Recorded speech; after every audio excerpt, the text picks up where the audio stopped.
우리의 마음과 뜻과 정성을 다해 사순절 5번째 주 예배를 하나님 앞에 드리겠습니다.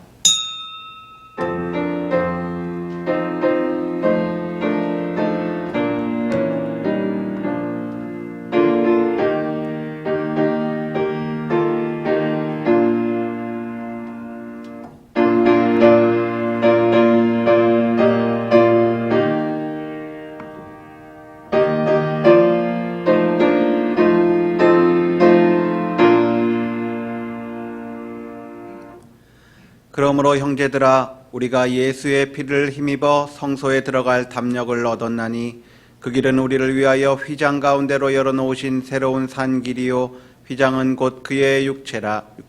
우리가 마음의 뿌림을 받아 악한 심령으로부터 벗어나고 몸은 맑은 물로 씻음을 받았으니 참 마음과 온전한 믿음으로 하나님께 나아가자. 창조주 하나님, 고난주간을 눈앞에 두고 저희들이 주의를 지켜 예배합니다. 온 세상 만물들이 봄비를 기다리듯이 저희들도 하나님께서 허락해 주실 은혜의 단비를 사모하고 있습니다. 예수님의 고난을 묵상하며 그 발자취를 따를 때에 우리의 심령이 다시 한번 구원의 은혜를 깨닫게 하여 주옵소서.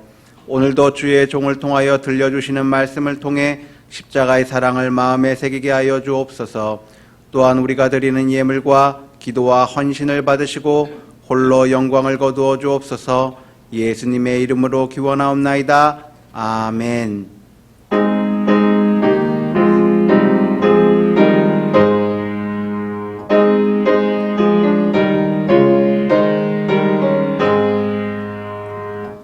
만복의 근원 하나님, 온 백성 찬송 드리고 조천사여 찬송하세.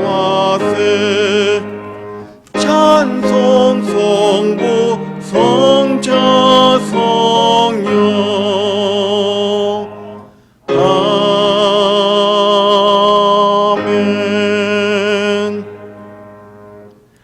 여호와여, 내가 깊은 곳에서 주께 부르짖었나이다.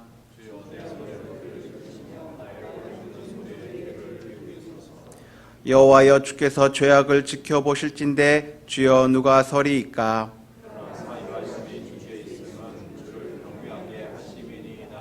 나 곧 내 영혼은 여호와를 기다리며 나는 주의 말씀을 바라는도다.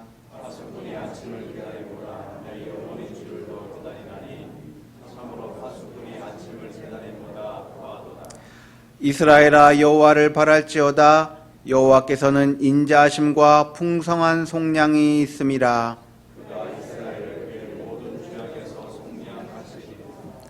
아멘.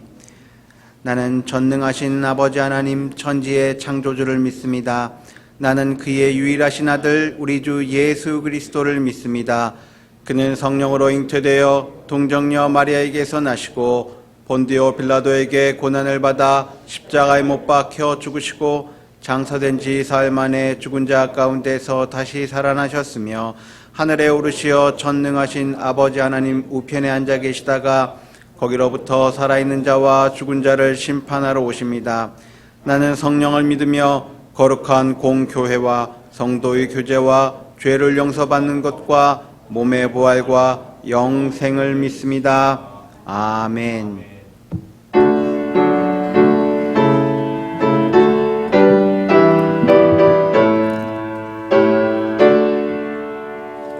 하늘에 가득 찬 영광의 하나님, 온 땅에 충만한 존귀하신 하나님, 생명과 빛으로 지혜와 권능으로 언제나 우리를 지키시는 하나님, 성부와 성자와 성령 삼위의 하나님, 우리의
생명의 하나님 우리 예배를 받아주시옵소서.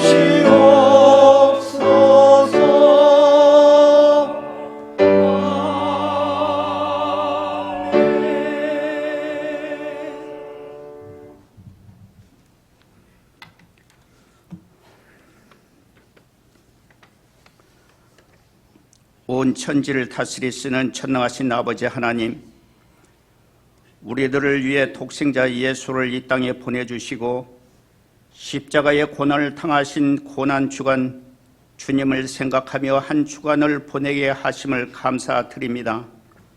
오늘 3월 고난 5번째 주일에 온 성도들이 인터넷 방송을 통해서 예배 드리오니 성령님이 함께 하셔서 하나님이 받으실 합당한 예배가 되도록 인도하여 주옵소서.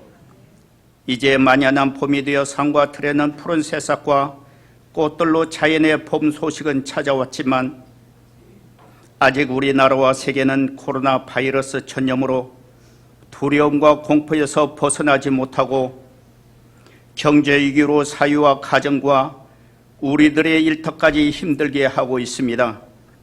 우리가 이 어려움을 잘 극복하고 이겨낼 수 있도록 힘과 용기를 주시고 주님께서 친히 도와주시옵소서. 오늘도 방역과 치료하는 현장에서 헌신 봉사하는 관계자들과 치료 중에 있는 환자들을 주님 손으로 붙잡아 주시고 목숨을 잃어 슬픔에 잠겨 있는 유가족을 또한 위로하여 주시옵소서. 우리나라가 어려움에 처할 때마다 십자가 군병이 되고 일선의 선봉자였던 한국 모든 교회들이 이때 나라를 위해 기도하는 함성 소리로 하늘 문을 열게 하시고 하나님을 배척하고 교회를 박해하고 선교사를 핍박했던 나라와 민족 백성들이 코로나 바이러스를 통해서 하나님은 만왕의 왕이요 살아계셔서 역사하고 계심을 깨달아 알게 하시옵소서. 50년을 맞이한 성도교회가 또다시 50년을 준비하는 올 한 해의 계획을 세웠지만은 중단 중에 있사오니 속히 온 성도들의 연합으로 이 지역과 이 사회와 이 나라와 열방을 향해 주님의 뜻을 이뤄갈 수 있도록 인도하여 주옵소서. 사역하시는 담임 목사님을 비롯한 모든 종들과 재직부서의 모든 일꾼들이 주님의 사랑을 본받아 성도교의 공동체를 세워가기에 부족함이 없도록 영과 육의 크신 능력과 복으로 채워 주옵소서. 지금도 중국, 필리핀, 러시아에서 선교하시는 선교사님들과 가정들 보호하여 주시고 사역하시는 데 어려움이 없도록 항상 동행하여 주시옵소서. 이 시간 단위에서 하나님 말씀 선포하시는 이서구 담임 목사님에게 모세에게 주셨던 지팡이로 인도하셔서 바위처럼 굳어지고 메말라 있는 우리의 영혼에 샘물의 강이 솟아나는 풍성한 은혜와 축복이 가득하게 하옵소서. 이 모든 말씀을 우리를 죄간에서 구속하여 주신 예수님의 이름으로 간절히 기도드리옵나이다. 아멘.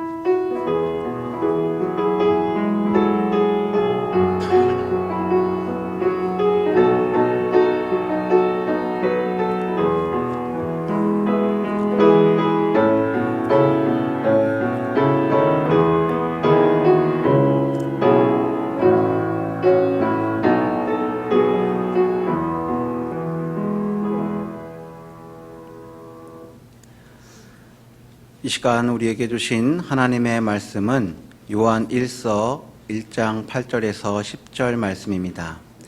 신약 성경 388면에 있는 요한 1서 1장 8절에서 10절 말씀입니다. 하나님의 말씀을 봉독하겠습니다. 만일 우리가 죄가 없다고 말하면 스스로 속이고 또 진리가 우리 속에 있지 아니할 것이요 만일 우리가 우리 죄를 자백하면 그는 미쁘시고 의로우사 우리 죄를 사하시며 우리를 모든 불의에서 깨끗하게 하실 것이요 만일 우리가 범죄하지 아니하였다 하면 하나님을 거짓말하는 이로 만드는 것이니 또한 그의 말씀이 우리 속에 있지 아니하니라. 아멘. 이 말씀을 통하여 하나님의 크신 은혜가 함께 하시기를 원합니다.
기도합니다. 우리 조장로님 기도처럼 꽃피는 봄이 왔는데도 그 봄을 즐길 여유가 없습니다. 우리 기독교의 가장 중요한 절기 사순절이 거의 끝나가고 곧 부활의 아침이 다가오지만 이것을 우리 공동체가 한 자리에 모여서 교제하고 봉사하고 신앙의 성장을 위한 유익한 시간으로 만들지도 못하는 그런 안타까운 그 시간을 우리가 또 보내고 있습니다. 하나님께서 자비와 긍휼을 베푸셔서 이 시간이 빨리 지나갔으면 좋겠습니다. 봄을 봄으로 느끼고 사순절을 마음껏 주님 묵상하고 부활절을 기쁨으로 맞이하는 그런 날이 분명히 오리라 믿습니다.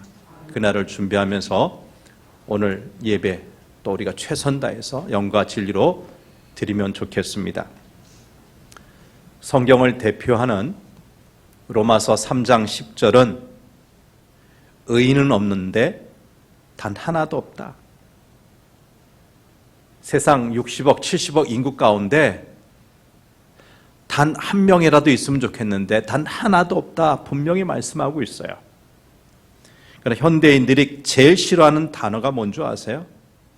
죄, 죄인이라는 말입니다. 우리가 사는 포스트 모던이라는 시대는 옳고 그른 것을 따지지 말아야 한다고 가르칩니다. 다른 것만 있을 뿐 틀린 것은 없다는 거예요. 그 무엇에 대해서도 죄인이 악인이 단정하지 말라 하고 이제는 법으로도 옳고 그름을 말하지 말라. 무엇이 죄다 말하지 말라. 침묵을 강요하는 데까지 왔어요. 뿐만 아니라 현대인들은 근거 없는 자기 의에 빠져 있는 경우도 많지요. 나 정도만 되면 충분하다는 거예요. 남에게 특별한 해를 끼치지 않고 남에게 짐이 되지 않고 살면 되는 것이 아니냐고 생각하는 것입니다. 실제로는 그런 것도 아니면서 자신은 꽤 괜찮은 사람이라고 우기는 경우도 많습니다. 게다가 요즘은 대중 심리학의 영향으로 인해서 죄를 부정하는 경향이 더욱 심해지고 있어요. 극악무도한 죄를 범한 사람도 스스로를 희생자라고 주장합니다. 자신이 범한 죄는 자신의 악한 선택이 아니라 자신이 자라면서 받은 상처 때문에 혹은 악한 이 사회가 자신을 이렇게 만들었다는 거예요. 그래서 어떤 사람은 죄인은 없고 상처받은 사람만 있을 뿐이다라고 말합니다. 근데 이것은 어느 정도 타당성은 있지만 동일한 상처, 똑같은 어려움을 경험했으면서도 이를 극복하고 반듯하게 사는 사람들을 어떻게 설명합니까? 예수님을 주님으로 믿는 사람은 이 모든 착각과 자기 기만과 속임수에서 벗어나야 합니다. 그리고 성경이 말하는 죄는 어떤 행동을 가리키기 전에 상태를 말하는 것임을 알아야 합니다. 나는 죄인입니다 라고 말할 때 그것은 우선적으로 나는 죄를 지을 수밖에 없는 상태에 있습니다 고 고백하는 거예요. 나는 죄의 유혹 앞에서 무력하다는 사실을 인정하는 것입니다. 우리 모두는 이 상태에 머물러 살기 때문에 언제든 죄들을 범하는 거예요. 그러면 우리 인간은 왜 이런 상태에 빠지게 되었습니까? 그 답은 창세기 3장에 나오는 아담과 하와의 타락 이야기 안에 있습니다. 인간이 하나님을 떠나 스스로 신이 되어 살기로 작정함으로써 죄의 상태에 빠지게 되었습니다. 하나님을 떠난 인간이 죄라는 바이러스에 감염이 된 거예요. 디모데전서 1장 15절 하반절 말씀 보면 사도 바울이 이렇게 고백하지요. 죄인 중에 내가 괴수니라. 괴수가 뭐죠? 우두머리란 우두머리. 잘 보세요. 사도 바울은 나는 죄인 중에 괴수였다. 괴수였다. 과거형으로 말하지 않았어요. 그의 인생 말년 믿음의 아들 디모데에게 편지를 쓰면서 그는 과거에 자기를 말한 것이 아니라 자신의 삶을 평생 예수 그리스도와 구원의 복음을 위해 온전히 바치고 이제는 죽음의 문턱에 이르렀던 그때 이렇게 고백한 것입니다. 그런데도 자신은 여전히 죄인의 괴수, 죄인의 우두머리라는 거예요. 혹시 이것을 영적 자학이라고 생각하실 분이 계실지 모르겠습니다. 혹은 혹시 이렇게 자신을 낮추어야만 하나님이 좋아하시나 하고 생각할 분 계실지 모르겠습니다. 네, 여러분, 이것은 하나님의 마음에 들기 위해 하는 행동이 아닙니다. 이것은 당시 사도 바울의 내면에서 저절로 솟아나온 것입니다. 이것은 우리가 거룩한 하나님을 알면 알수록, 그리고 우리 내면의 어둠을 보면 볼수록 자신의 죄성을 더 깊이 인정할 수밖에 없음을 보여주는 것입니다. 여러분, 바울 같은 분이 이랬다면 우리야 더 말해 못하겠습니까? 그런데도 나는 죄가 없다, 나는 죄인이 아니다 하시겠습니까? 오늘 우리는 요한일서 1장을 본문으로 읽었습니다. 오늘 본문 중에서 특별히 주목할 말씀이 9절입니다. 9절 말씀을 함께 보지요. 만일 우리가 우리 죄를 자백하면 그는 미쁘시고 의로우사 우리 죄를 사하시며 우리를 모든 불의에서 깨끗하게 하실 것이요, 아무리 큰 죄라도 진실하게 회개하면 용서받을 수 있다는 거예요. 그래서 죄를 지었다고 생각하면 지체 없이 그 죄를 하나님께 자백하여 용서를 받으라는 거죠. 근데 여러분, 생각나지 않아서 고백하지 못한 죄, 혹은 죄인 줄 몰라서 자백하지 못한 죄는 어떻게 됩니까? 진실하게 회개하지 않았기에 용서를 받지 못합니까? 이런 오해는 본문 9절을 따로 떼어 읽은 까닭입니다.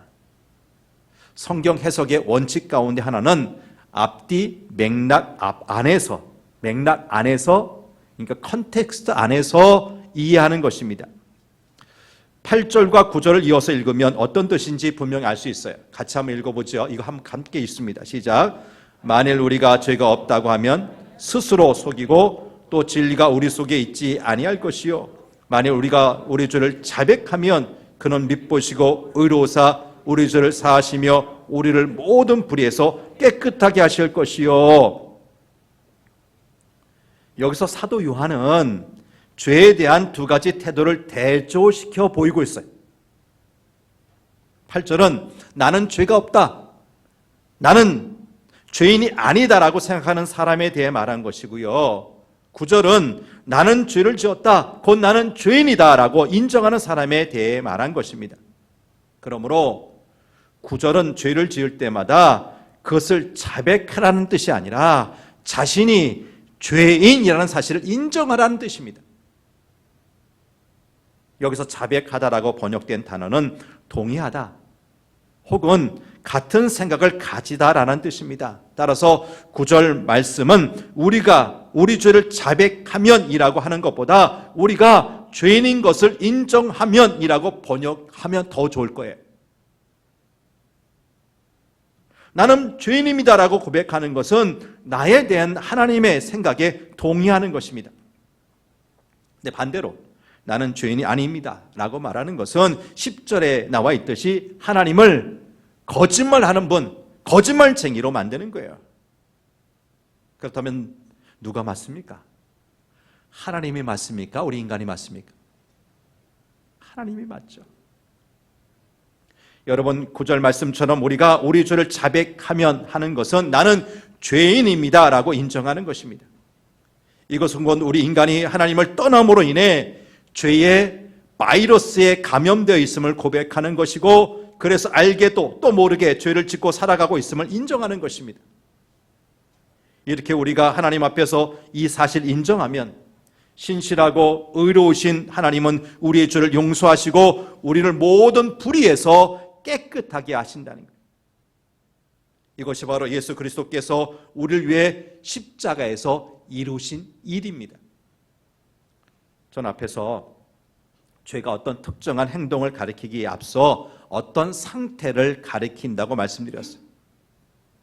우리는 이것을 원죄라고 말합니다. 하나님을 떠남으로 인해 죄를 지을 수밖에 없는 상태에 있기 때문에 특정한 죄를 범하지 않았더라도 우리는 다 죄인이에요. 그리고 우리 인간은 그런 상태, 곧 하나님을 떠난 상태에 있기 때문에 죄악을 범합니다. 우린 그것을 자범죄라고 합니다. 오늘날 우리가 경험하는 악은 우리 모두가 행하는 죄로 인한 거죠. 하나님을 떠났기에 이런 죄도 짓고 저런 죄도 짓는 거예요. 그래서 우리가 하나님께 용서를 구할 때 많은 경우 자신이 행한 죄를 용서해 달라는 뜻이 됩니다. 그러나 자신에게 상처를 준 사람을 용서하는 것이 얼마나 어려운 것인지 경험해 보신 분이라면 다 아실 거예요. 목회를 하다 보면 종종 믿었던 친구나 동료로부터 사기나 배신을 당해 억울하고 분해서 미칠 것 같다는 하소연을 듣습니다. 어떤 분은 자신의 마음에 펄펄 끓고 있는 그 분노를 어찌할 방법이 없겠느냐고 눈물로 호소하는 분도 있습니다. 그러면 제가 그분이 겪은 배신과 상처와 아픔을 들어 아는데 어찌 쉽게 용서하라고 말을 할 수 있겠어요? 설령 제가 용서하란다고 쉽게 용서가 되겠습니까? 아닙니다. 우리가 해야 하는 회심과 회개 그리고 용서는 우리 하나님의 완전한 용서에 기초해야 합니다. 우리가 신앙인으로서 살다가 혹시 실수하거나 넘어진다 할지라도 우리가 우리의 죄를 자백하고 회개하면 하나님은 우리의 죄를 사하시겠다, 용서하시겠다고 약속하셨어요. 그러나 어떤 사람은 자신이 오랫동안 같은 죄를 반복해서 짓는다고 회개하기를 망설입니다. 과거에도 여러 번 회개하였는데 그 후에 똑같은 죄를 범해서 하나님께 너무 죄송하다고 더 이상 회개할 수 없다는 사람도 있어요. 그러나 하나님은 우리가 아무리 반복해서 범하는 죄를 하더라도 다시 회개하기를 원하십니다. 그리고 하나님은 우리가 회개할 때마다 몇 번이고 용서해 주십니다. 우리는 이렇게 회개하는 생활을 지속함으로써 죄의 사함에 확신을 얻게 되고 나아가 죄를 미워하며 죄를 이길 수 있는 힘이 생겨나는 것입니다. 그런가 하면 어떤 사람들은 자신의 죄가 너무나 커서 하나님께서 용서하시지 않을 것이라고 생각합니다.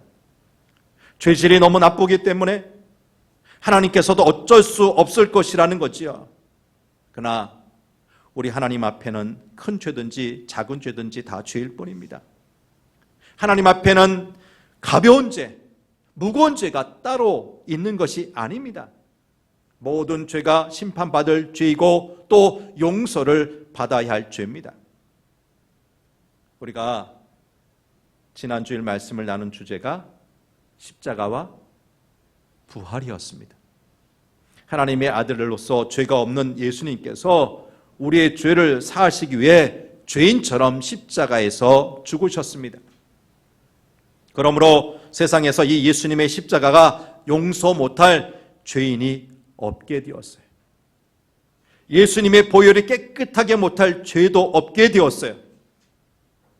아무리 극악한 죄인일지라도 회개하면 하나님은 그의 흉악한 죄를 다 용서해 주십니다. 이처럼 예수님은 하나님 아버지의 공의와 사랑을 온전히 이루시려고 우리를 위하여 십자가에서 죽으신 거예요. 곧 하나님과 죄로 인해 죽을 수밖에 없는 우리 인간의 단절된 관계를 회복시키시기 위해서 십자가에서 죽으신 거예요. 예수님은 십자가에서 과거 인류가 지은 죄, 현재 짓고 있는 죄, 그리고 미래에도 지을 수밖에 없는 죄들을 모두 깨끗하게 씻어주셨습니다. 그래서 십자가는 하나님께서 우리 인간을 얼마나 사랑하시는지를 보여주신 증거라는 것입니다. 이 십자가의 사랑과 은혜를 깨달을 때 우린 진정으로 회개할 수가 있습니다. 사실 우리가 회개할 수 있는 그 자체가 은혜입니다. 우리에게 회개의 기회가 언제나 있는 것이 아니기 때문입니다.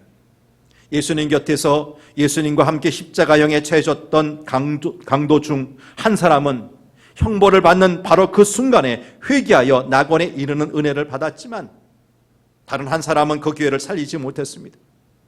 예수님의 12 제자 가운데 하나였던 가룟 유다도 거듭되는 예수님의 말씀을 들으며 회개할 수 있는 기회가 있었지만 끝내 회개하지 않아 비참하게 최후를 맞이했습니다. 여러분, 고린도후서 6장 2절 하반절 말씀을 볼까요? 시작. 보라, 지금은 은혜 받을 만한 때요. 보라, 지금은 구원의 날이로다. 언제요? 내일? 모레? 아닙니다. 지금이에요. 현재예요. 지금 이 순간이 우리가 회개하고 은혜 받을 만한 때요. 바로 오늘 이 시간이 구원의 날입니다. 그렇다면 이제 우리가 할 일이 분명해졌습니다. 그것은 우리의 모든 죄에 대하여 회개하기를 원하시는 하나님의 뜻을 따라 지난날 우리가 지었던 모든 죄들을 하나님께 자백하는 것, 회개하는 것입니다. 이 자백한다고 하는 것은 지은 죄에 대하여 책임을 지겠다는 것입니다. 그저 마음으로 잘못을 시인하면서 스스로 용서하고 넘어가는 것이 아니라 죄의 길에서 돌아서서 하나님께 자복하고 하나님의 처분에 맡기겠다는 것이 진정한 회개입니다. 이런 진정한 회개의 진면목을 보여주는 사람이 바로 누가복음 15장에 나오는 둘째 아들, 탕자의 비유 속에 나오는 둘째 아들이에요. 잘 아시죠? 이 둘째 아들이 아버지 집을 떠나 허랑방탕하게 지내다가 모든 재산 잃어버리고 비참하게 된 다음 무슨 생각을 했겠습니까? 내가 잘못했구나. 내 아버지 집에서 일하는 종들도 나보다 낫게 사는데 아버지 집에서 나오지 말걸. 여기까지가 후회입니다. 네, 우리도 이런 거 잘하죠. 참 많이 하죠. 아침에 좀 일찍 일어날 걸, 좀 더 부지런하게 살 걸, 조금만 참고 인내할 걸, 이런 후회를 얼마나 많이 합니까? 근데 여기에서 멈추면 바뀌는 것이 하나도 없어요. 둘째 아들, 이 후회에서 멈추지 않았어요. 어떻게 했습니까? 아버지 집으로 돌아왔어요. 그런데 무슨 생각을 하면서 돌아왔겠습니까? 아버지 집의 종이라도 되어야 하겠다. 그런데 현재 아버지 집에 있는 종들의 처지가 지금 이 아들의 처지보다 낫다고 해도 그는 주인의 아들인데 그런 그가 이제 그 집에 들어가서 종으로 살아간다고 하는 것이 정말 최선의 선택입니까? 지금 아버지 집에 있는 종들, 원래 이 아들이 종으로 부리던 사람들이었어요. 아들이 죽으라 하면 죽는 신용까지 했던 종들입니다. 그런데 그들을 선배로 모시고 함께 종노릇 하는 것이 정말 좋기만 한 일이겠습니까? 아닐 것입니다. 하지만 둘째 아들은 내가 다시 아버지 집으로 돌아왔으니까 이 정도의 대접은 해주시겠지. 어떤 기대를 가지고 돌아간 것이 아니라 용서받지 못할 최악의 상황, 곧 아들이 아닌 종으로 살 것을 각오하고 아버지 집으로 돌아간 것입니다. 그러므로 그에게 있어서 최우선적으로 중요한 것은 아버지를 만나 지난날 자신의 죄를 고백하는 일이었어요. 그 다음 처분은 아버지께 맡긴 것입니다. 그것이 상상할 수 없는 최악의 상황이라 할지라도 달게 받겠습니다. 바로 이런 마음으로 아버지 집으로 발걸음을 돌린 것입니다. 이것이 바로 바른 회개의 자세입니다. 그런데 우리의 회개는 어떻습니까? 물론 우리는 이 둘째 아들과는 처지가 많이 다르죠. 둘째 아들은 아버지가 어떻게 하실지 알 수 없었지만 우리는 우리 죄를 자백하고 회개하면 용서해 주시고 그 품, 아버지 품에 안아주실 것이라는 사실을 잘 알고 있습니다. 그러나 이것은 너무 큰 은혜이기 때문에 오히려 여기에 함정이 있어요. 언젠가 우리가 맘먹고 하나님께 돌아가기만 하면 받아주실 테니까 이런 믿음으로 그날을 자꾸만 뒤로 미루면서 두려운 마음으로 자신을 말씀 앞에 비춰보지 않고 반복되는 죄를 뻔히 보면서도 너무 쉽게 인정하고 너무 쉽게 스스로를 합리화하면서 죄의 길에서 돌이키지 않고 사는 거예요.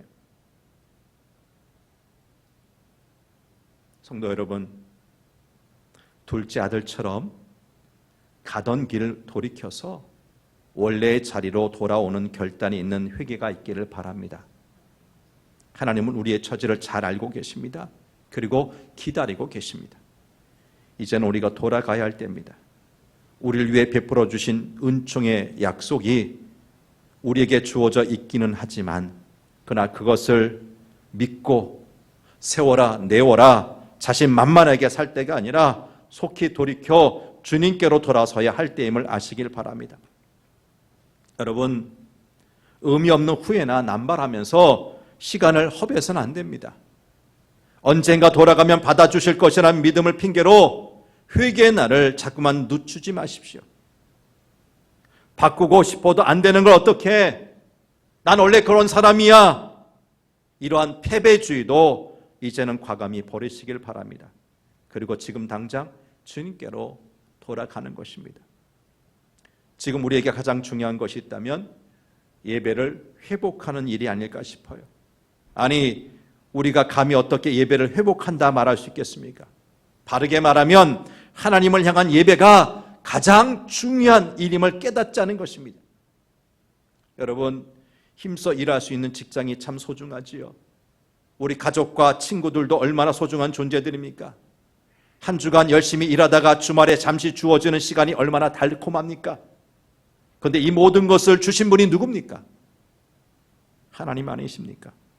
그런데 우리는 한동안 이 소중하고 복된 것들을 주신 하나님을 예배하는 일을 소홀히 했습니다.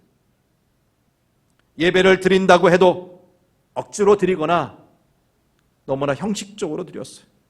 그러다가 이번 코로나19 사태를 겪으면서 가정에서 영상 예배로 드리는 지금까지 한 번도 없었던 경험을 하고 있습니다. 우리 가정에서 영상으로 예배를 드리는 것이 나쁘다는 것이 아닙니다. 우리 생명과 이 사회 안전을 위해서 잠시 동안 이렇게 예배를 드릴 수 있습니다. 그러나 지금 우리는 한 달 이상 하나의 거룩한 공동체를 느끼지 못한 채 찬양도 힘있게 부르지 못하고 마음껏 소리쳐 기도도 못하고 성도의 교제도 없는 그런 예배를 드리고 있습니다. 과거 우리가 주일이면 드릴 수 있었던 그 예배가 사무치게 그리운 시간을 보내고 있는 것입니다. 그렇다면 우리가 그동안 최선을 다해 예배자로 서지 못한 것에 대한 회개도 있어야 할 것입니다. 예배를 최우선으로 삼지 못했던 부끄러운 우리의 모습도 용서를 받아야 한다는 것입니다. 하지만 우리가 범한 죄를 용서받는 것으로는 근본적인 변화가 일어나지 않습니다. 여러분, 어떤 죄에 대해 눈물, 콧물 흘리면서 회개의 기도를 드리고 아주 개운한 심령으로 집에 돌아갔는데, 그리고 그것으로 모든 죄에서 해방될 줄 알았는데 얼마 후 똑같은 죄를 범하고 심하게 좌절한 경험이 있을 것입니다. 여러분, 왜 이런 일이 일어납니까? 반복해서 일어납니까? 이것은 우리가 범한 죄에 대해서는 용서를 받았는지 모르지만 우리 죄된 본성에 깊이 감염된 영적 바이러스는 그대로 남아있기 때문이에요. 그러므로 우리가 범한 죄에 대해 용서받는 것보다 더 중요한 것은 우리가 처해 있는 죄의 상태, 곧 죄를 지을 수밖에 없는 우리의 영적 질병을 치료받는 거예요.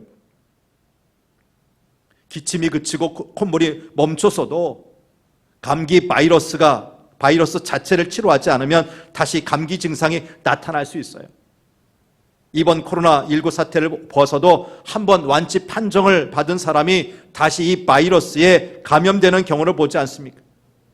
마찬가지로 죄의 상태, 즉 원죄를 치료해야만 우리가 행하는 이 죄의 문제를 해결받을 수 있다는 거예요. 이것이 우리가 최선을 다해 추구해야 할 일일 것입니다. 용서는 무엇보다도 먼저 죄로 물든 영혼을 치유받는 거예요.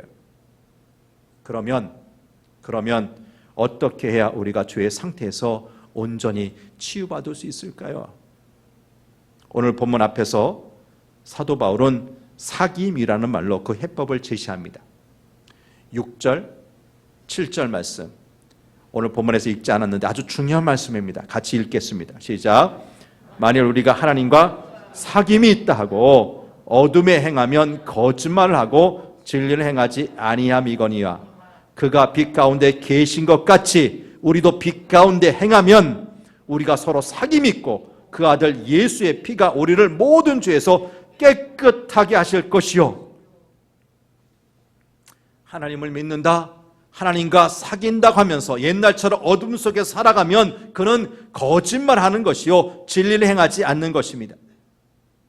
그러나 하나님께서 빛 가운데 계신 것과 같이 우리가 빛 가운데 살아가면 하나님과 우리는 서로 사귐을 가지게 되고 하나님의 아들 예수님의 피가 우리를 모든 죄에서 깨끗하게 해주신다는 거예요. 쉽게 말해 죄라는 바이러스에 전염되어 있는 우리 상태가 치유되려면 하나님과 사귀어야 한다는 거죠. 여러분, 사귄다는 것이 무엇입니까? 좋아하는 사람들이 지속적으로 만나서 함께 시간을 보내고 서로 주고받는 것이 사귐입니다. 이런 사귐이 깊어지면 이신전심으로 통하게 되고 서로 영향을 주고받게 되어 있습니다. 예수 그리스도를 주님으로 영접하고 과거의 모든 죄를 예수님의 피로 씻음 받은 것으로 끝나면 우리는 결코 죄에서 벗어날 수가 없어요. 그것이 한 번으로 끝나면 안 됩니다. 늘 그 상태에 머물러 있어야 합니다. 그것을 사도 요한은 하나님과 사귐이라고 표현한 거예요.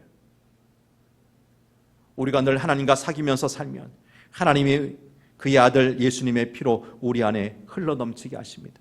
그렇게 되면 우리의 존재를 감염시켰던 죄의 바이러스가 점점 힘을 잃어갈 수밖에 없다는 거죠. 그런데 여러분, 이 죄라는 바이러스는 참으로 질긴 생명력을 가지고 있어요. 우리가 이 육신을 입고 있는 한 이 죄의 바이러스는 완전히 죽지 않습니다. 언제나 잠복해 있으면서 다시 살아날 기회를 노리고 있어요. 그렇기 때문에 아무리 거룩한 상태에 이르렀다 해도 우리는 죄인인 것, 곧 죄의 바이러스에 감염되어 있음을 잊어서는 안 됩니다. 그래서 하나님 앞에 설 때마다 나는 의인이 아니다. 나는 뭐다? 죄인입니다. 나는 죄인입니다 라고 고백해야 한다는 것입니다. 이것을 기억할 때 우리는 더욱더 하나님을 깊이 새길 수 있게 되고 그 사귐이 깊어질수록 우린 죄에서 해방되는 것입니다. 이처럼 죄의 바이러스에 해방되는 것이 우리 개인에게는 천당에 사는 거예요. 나 자신을 사로잡고 있던 죄의 결박이 힘없이 풀어지는 것을 느낄 때 그 기쁨이 얼마나 큰지 경험해 보신 분은 아실 겁니다. 그것은 지옥에서 살다가 천국으로 옮긴 것과 같은 거예요. 이처럼 죄의 결박으로부터 벗어날 때 우리로 인해 천국이 이 땅에 이루어지는 것입니다. 그러면 이제 우리는 더 이상 이 땅에서 갈등과 싸움의 원인이 아니라 용서와 화해와 치유의 능력이 되는 거예요.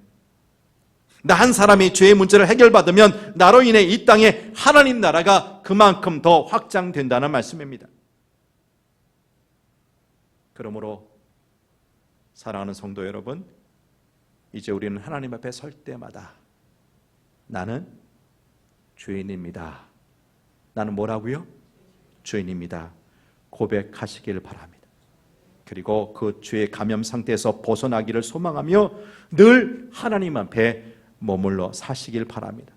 이처럼 하나님과 깊은 영적 사귐 안에 거할 때 하나님 안에 있는 모든 좋은 것들이 우리에게 흘러 들어올 것이고 우리를 통해 우리 이웃에게도 흘러가게 될 것입니다.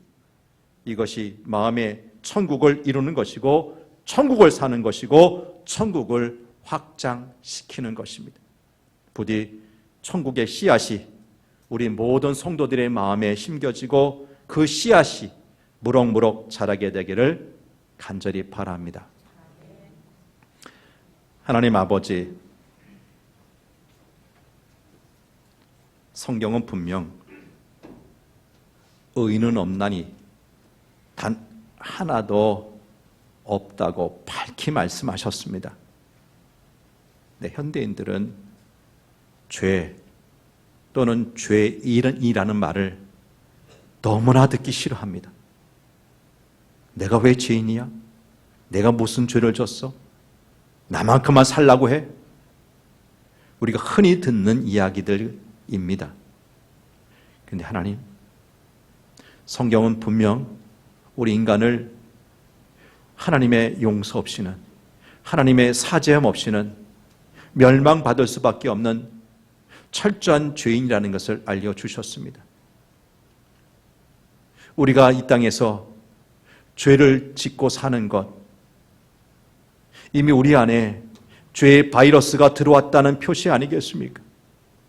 행동하는 것만 죄가 아니라 생각하는 것조차도 죄라는 것, 우리 뼛속까지 우리가 죄인이라는 것을 말하고 있는데 현대인은 이 이야기를 듣기 싫어합니다. 하나님, 예수 그리스도의 보혈로 죄 용서받았지만 우리는 철저히 주님 앞에 죄인이라는 사실을 고백하며 살게 하여 주옵소서.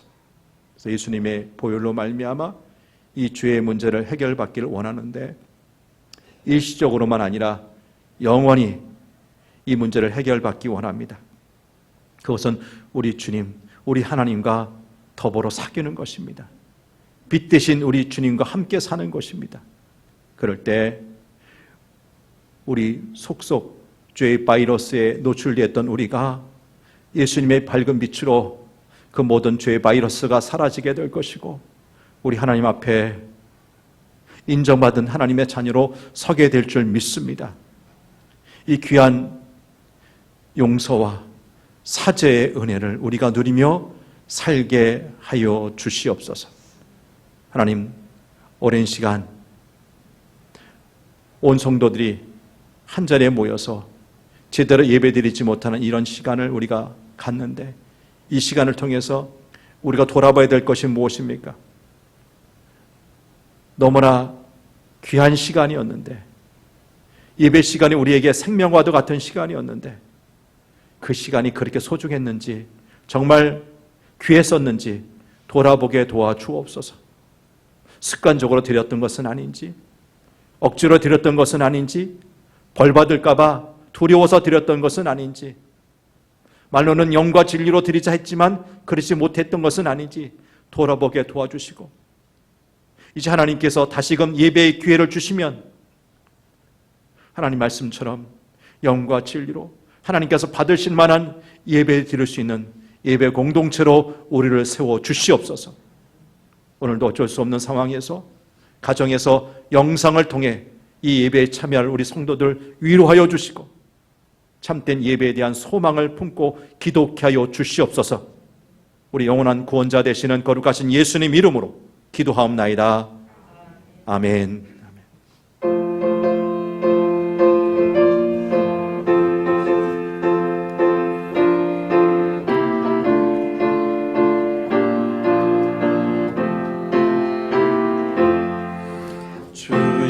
확실한 약속의 말씀 듣고 주만 믿으면 구원을 얻으리라.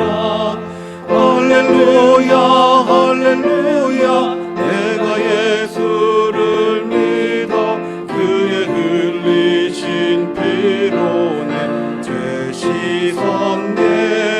할렐루야 할렐루야 내가 예수를 믿어 그의 흘리신 피로 내 죄 씻었네. 나의 갈 길이 험하고 위험하나 항상 예수의 도우심 믿고 가네. 할렐루야 할렐루야 내가 예수를 믿어 그의 흘리신 피로 내 죄 씻었네. 할렐루야 할렐루야 내가 예수를 믿어 그의 흘리신 피로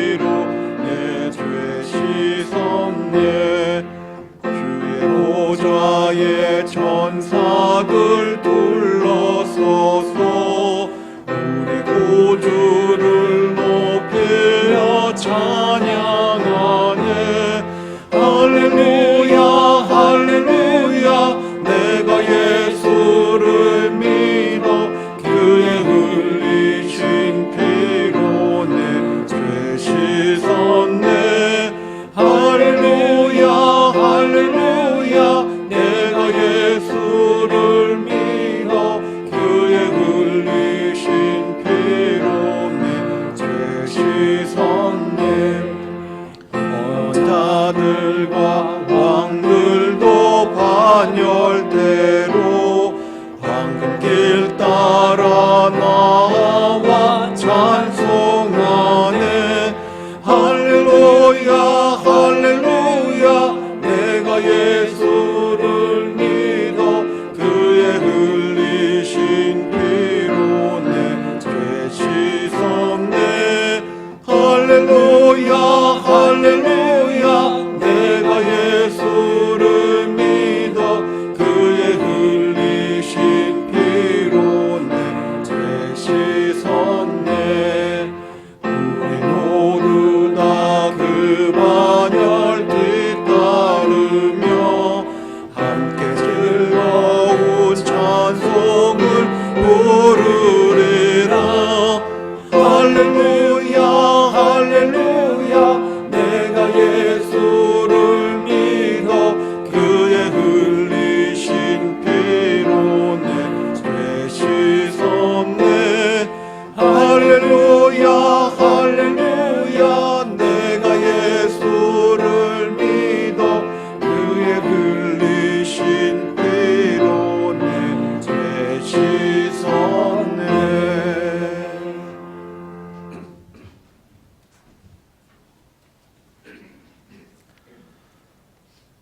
하나님 아버지,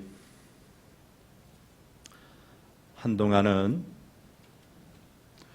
코로나 바이러스 진원지인 중국과 우한이 원망스러웠습니다. 이 사태를 미리 예견하고 철저히 대비하지 못하거나 우왕좌왕하는 정책 당국을 향해서도 원망하는 마음이 있었습니다. 근데 하나님 아버지, 2달여 동안 이 사태를 우리가 겪고 지내오면서 여러 가지 생각들을 해봅니다. 분명히 이것은 우연의 산물이 아니라 인류를 향한 하나님의 경고의 메시지일 텐데 왜 이런 사건이 터졌을까? 우리가 기도하며 묵상하며 이것을 우리 신앙의 성장의 유익의 재료로 삼기를 원합니다. 그동안 인류는 한없이 원하는 것, 생각하는 것, 이룰 수 있다는 교만한 마음 갖지 않았습니까? 생각하는 것 이상, 상상하는 이상의 놀라운 과학, 문명이 계속되고 있는데 이번 사태는 눈에 보이지도 않는 그 작은 바이러스가 이 인간의 이 노력과 이 가능성을 철저하게 짓밟고 있다는 것입니다. 어찌 이렇게 인간이 무력할지 세계 최강국이라는 미국조차도 세계 선진국이라고 자부했던 유럽에 있는 나라조차도 처절히 무너지는 것을 볼 때 인간이 그렇구나라는 생각뿐입니다. 주님, 그동안 교만했던 인류를 불쌍히 여겨 주시기를 원합니다.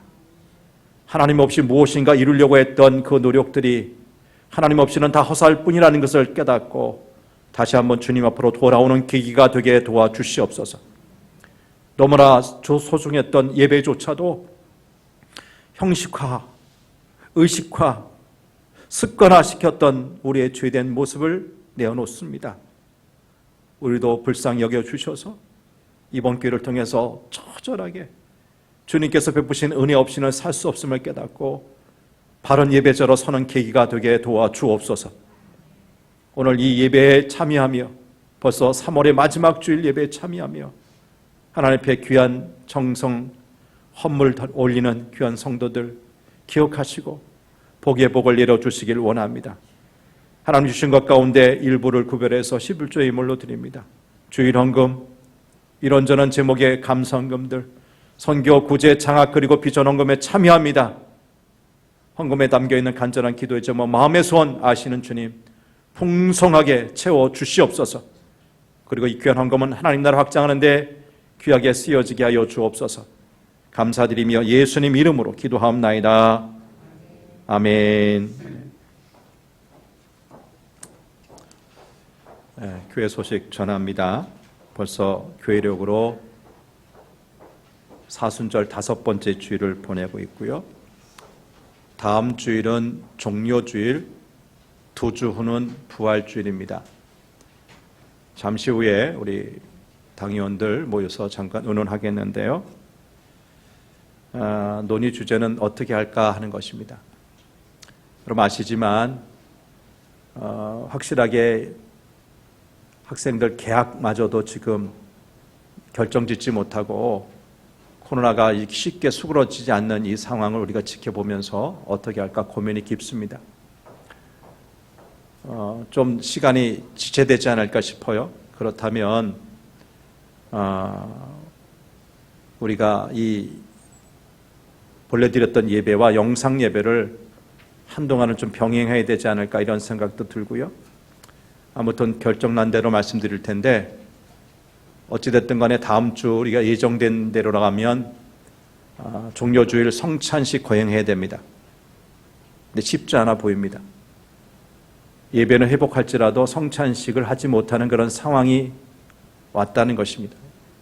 안타깝게 여기고 기도해 주시길 바라고, 혹시라도 예배가 회복된다면 나올 수 있는 분들은 최선을 다해서 나와주시고, 두렵다 힘들다 하신 분들은 영상 예배로 계속 드릴 수가 있습니다. 아마 병행해야 되지 않을까 이런 생각이 드니까 그렇게 기억하시고, 이것이 옳다 그러다 자꾸만 이제 따지지 마시길 바랍니다. 할 수 있는 대로 올해는 최선을 다해서 모든 방역 조치하고 인간적으로 우리 취할 조치하면서 안전하게 드리려고 애쓰고 있으니까 우리 당회의 결정에 여러분 절적으로 좀 따라주시면 고맙겠다 말씀드리고요. 아무튼 바라는 것은 4월이 되면 예배가 다시 회복이 되면 좋겠다 싶은데, 그래도 식사하는 문제, 여러 가지 문제는 쉽지 않을 것 같아요. 빨리 회복될 수 있도록 기도해 주시면 고맙겠습니다. 예배에 참여하지 못한 우리 교회 예배당 예배에 참여하지 못한 우리 성도님들은 교회 홈페이지에 설교 예배 시간을 참조하셔도 되고요. 우리 유튜브 들어오셔서 성남 성덕교회 치시면 우리 교회 예배 실황이 녹화 중계됩니다. 꼭 가정에서도 여러분 처소에서도 예배 드리는 모습 계속 이어주시길 바라고, 새벽 기도는 계속됩니다. 새벽 기도까지 끝나면 교회 생명은 완전히 죽는 것 같아서 계속 하는데, 새벽 기도조차도 지금은 20명 안팎으로 줄었습니다. 안타깝게 생각하는데 기도의 열기라도 계속 이어졌으면 하는 바람입니다. 다음 달 생명의 삶 벌써 교회 나와 있는데 중간중간 교회 오셔서 우리 사무실에서 받아가셔서 여러분 개인 신앙의 성장을 위해서 잘 사용해 주시기를 바랍니다.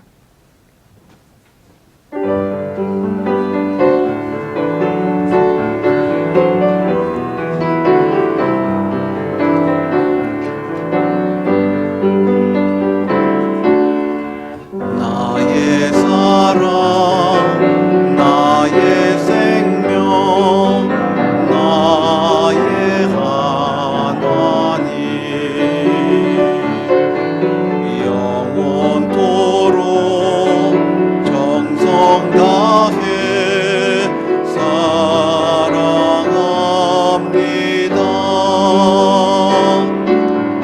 나의 힘 되신 여호와여, 내가 사랑합니다.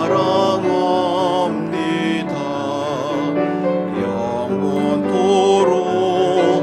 정성 다해 사랑합니다.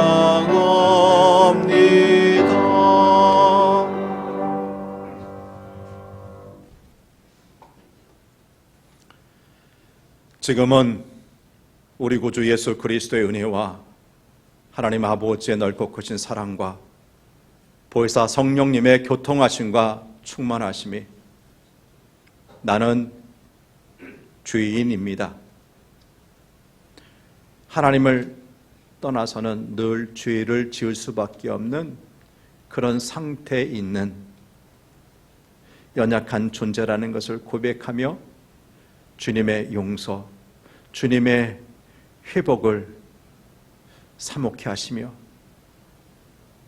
우리 속에 깊숙이 들어와 있는 죄의 바이러스에서 완전히 노임받기 위해서라도 지속적으로 빛 대신 우리 주님과 우리 하나님과 늘 사귀기를 원합니다.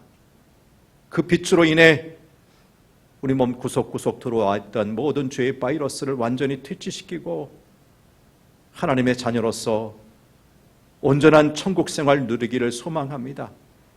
기도하며 다짐하면서 이 성전 나서는 모든 하나님의 사람들과 저들의 가정과 하시는 일터 위에 코로나 사태로 말미암아 주의 몸된 제단에 나오지 못한 채 가정에서 일터에서 영상을 통해 하나님 앞에 예배드리는 흩어져 있는 우리 모든 성도들, 저들의 가정과 일터 위에 이 바이러스로 말미암아 세계 곳곳에서 사투를 벌이고 있는 수많은 환자들, 의료진들, 방역 당국 위에 영원히 함께 하시기를 간절히 축원하옵나이다. 아멘.